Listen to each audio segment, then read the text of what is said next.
La sortie de l'imam Mahmoud Dicko contre les autorités de transition maliennes qu'il a jugées arrogantes et la communauté internationale qui fait preuve d'orgueil à ses yeux, le shérif de Nioro, autorité religieuse respectée au Mali, a réagi, ce vendredi, à travers un message. Salut les amis et bienvenue sur Mali Koura TV. N'oubliez pas de vous abonner et d'activer la cloche de notification. Le chef religieux prend clairement le contre-pied de l'imam Mahmoud Dicko et apporte son soutien aux autorités maliennes. Partout, dans le monde, les dirigeants se font toujours respecter à travers les pouvoirs qu'ils détiennent.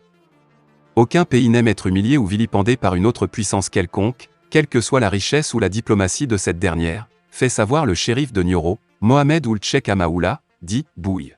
Le message du shérif de Nioro. Partout, dans le monde, les dirigeants se font toujours respecter à travers les pouvoirs qu'ils détiennent. Aucun pays n'aime être humilié ou vilipendé par une autre puissance quelconque, quelle que soit la richesse ou la diplomatie de cette dernière.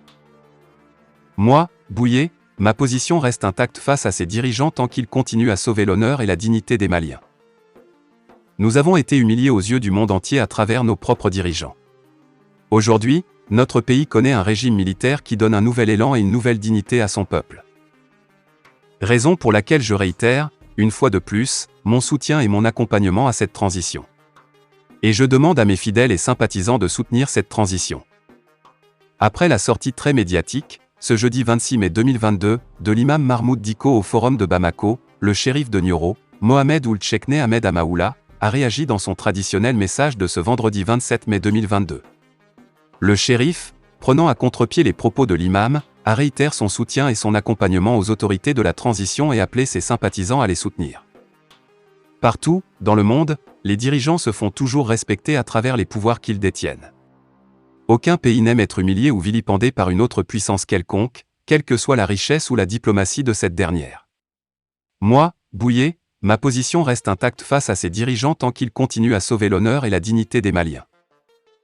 Pour le shérif de Nioro, les Maliens ont été humiliés aux yeux du monde entier à travers ses propres dirigeants. Aujourd'hui, notre pays connaît un régime militaire qui donne un nouvel élan et une nouvelle dignité à son peuple.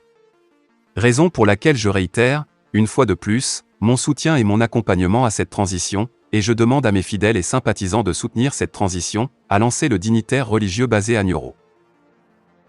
Convoqué devant le Conseil national de transition, CNT, le 21 avril dernier, le Premier ministre Choguel Maïga, face aux inquiétudes pressantes exprimées relativement au contentieux avec la CEDEAO sur le délai additionnel de la transition et les sanctions qui en ont découlé, a eu une réponse équivoque. À l'entendre, un éventuel retrait du Mali de l'organisation ouest-africaine n'est pas à l'ordre du jour, et les consultations sont toujours en cours. Toutefois, il s'est empressé d'ajouter, nous avons un chronogramme de 24 mois qui reste non négociable. Mon gouvernement a déjà défini la feuille de route et n'entend pas s'attarder sur les discussions car le comité de suivi des Assises nationales de la refondation de l'État a vu le jour au dernier Conseil des ministres, SIC. Moins de 2 semaines après cette déclaration, le ministre des Affaires étrangères, Abdoulaye Diop, se trouvait à Lomé, 3 à 4 mai, pour solliciter, au nom du chef de la transition, le colonel Assimi Goïta, la médiation du président togolais Faure Gnassingbé pour faciliter le dialogue avec les acteurs régionaux et au-delà l'ensemble de la communauté internationale pour trouver une issue favorable à la crise. Une offre qui a été acceptée. Et, à peine le calme rétabli au nord de son pays ensanglanté le 10 mai par une attaque terroriste ayant fait 8 soldats tués, 13 autres blessés et 15 assaillants abattus, une première, le nouveau médiateur se trouvait, le 18 mai à Dakar, pour requérir à son tour le soutien de son homologue Macky Sall. Il est assuré de trouver en lui un allié de premier plan par son pays, le Sénégal, est le premier fournisseur du marché malien et souffre donc, plus que tout autre, de l'embargo qui frappe le pays. S'y ajoute que le chef de l'État sénégalais jouit d'une écoute auprès de ses pairs de la CEDEAO. Il est par ailleurs président en exercice de l'Union africaine, ce qui peut servir sur le continent comme en dehors. Un autre acteur majeur qui joue sa partition dans le jeu de la conciliation entre le Mali d'une part, la CEDEAO et l'UEMOA d'autre part, est l'Organisation de la coopération islamique, OCI. Depuis le 10 mai, elle a entrepris une tournée dans la sous-région qui a commencé par Bamako.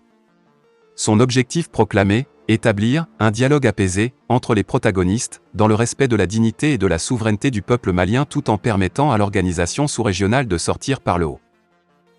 Faire en sorte que la CEDEAO ne perde pas la face, c'est bien l'enjeu de la partie en cours. La transition malienne a déjà 18 mois au compteur depuis mars passé.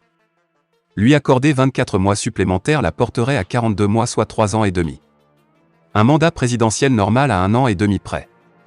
Une telle concession anéantirait non seulement la démarche coercitive de l'organisation, en plus elle la phagocyterait face à la Guinée et au Burkina Faso, 2 autres membres en rupture avec son protocole additionnel sur la démocratie et la bonne gouvernance, qui ont opté pour une transition de 36 mois et n'entendent pas en démordre.